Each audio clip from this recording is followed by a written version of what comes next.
Grain growers are hanging on the results of a seeder trial being held in the South Australian Mallee.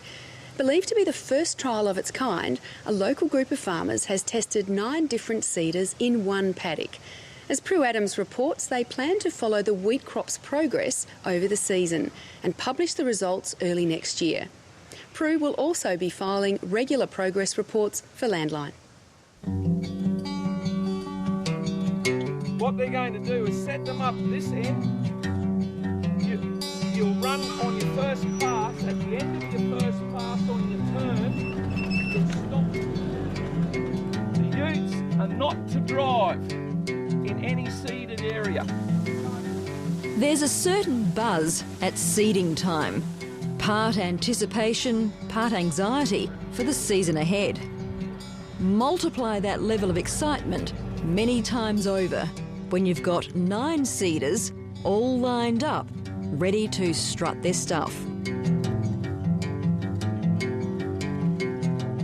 The reason for the trial and our demonstration day are to show the difference between discs and tine machines and the benefits of each. And today we don't have any full cut machines. They're either knife points or discs, so there's been an evolution in the process in the Mallee here. What we see here is a ball gold, obviously. This is at 6350 box and an 8810 bar with knife points.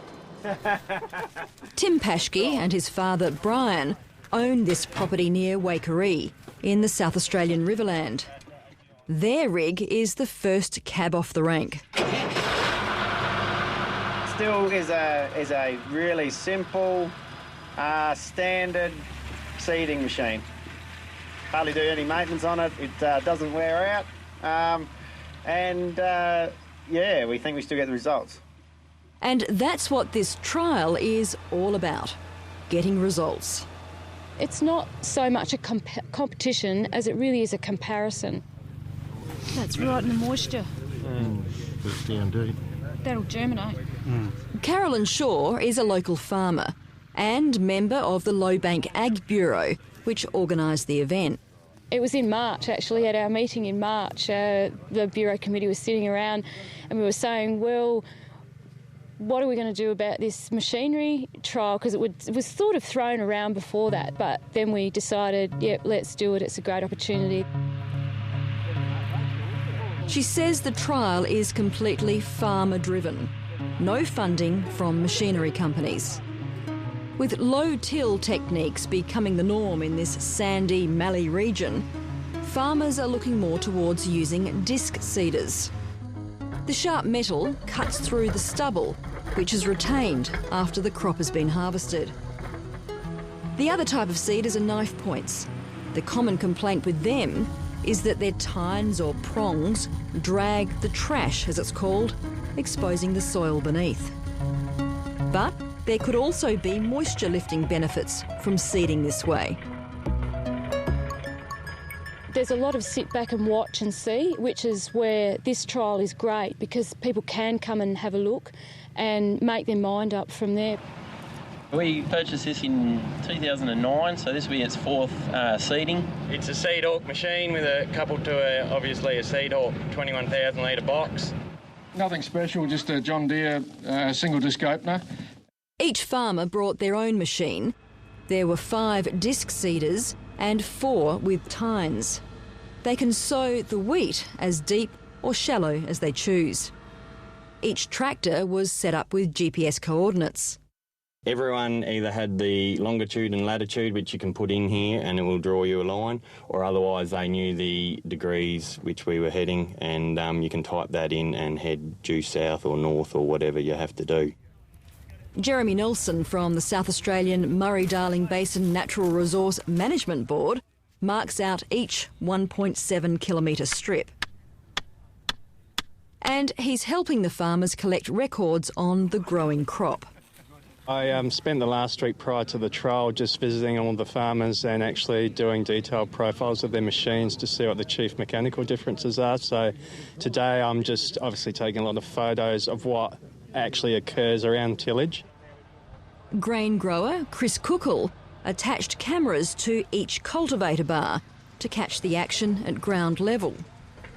These are the money shots, the view grain growers and even machinery manufacturers rarely see.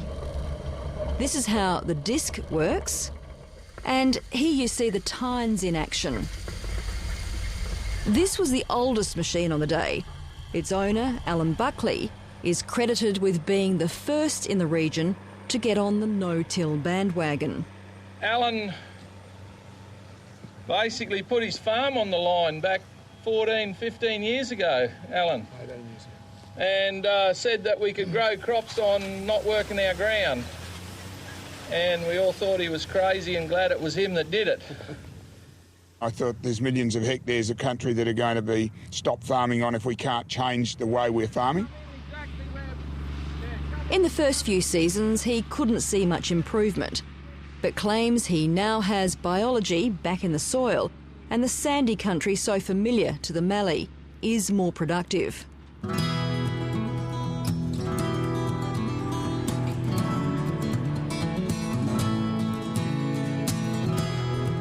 While there was farmer interest in every seeder on the day, there was one monster machine no one wanted to miss. The next machine's owned by Ken and Joyce Group. It's a new machine in the area. It's a Tobin disc seeder. It weighs 22.5 tonne if you want to know the weight. It's got 24-inch disc plates, 12-inch spacings. So far we've done 200 hectares with it, and we've found it economical, only using around 2 litres a hectare, which is pretty good compared to last year. It's a 60-foot machine, weighs 22 tonne, and the owner's going to run this machine at 20 k's an hour plus, seeding in the Mallee. And so we're pretty keen. You can see by the number of utes that have gone out in the paddock with the guys in. This one's pretty interesting to watch. So this is the one you want to get out there and watch too? I'd like to go and see this one work too. We'll let you go and watch it then. Thanks a lot. Just the seeding part of this rig costs more than $300,000. It's a big outlay if you're not sure which way to turn. It's a huge expenditure and people are cautious because of that outlay and investment in the machinery and the time in setting it up. So this is the original part of the bar here, this is still the tine. Dwayne Lesky has decided not to outlay the big bucks on a whole new machine.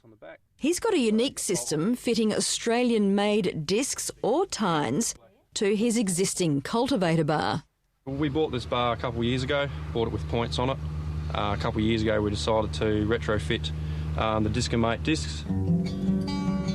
How this budget option stacks up against the other machines will become clearer over the months ahead.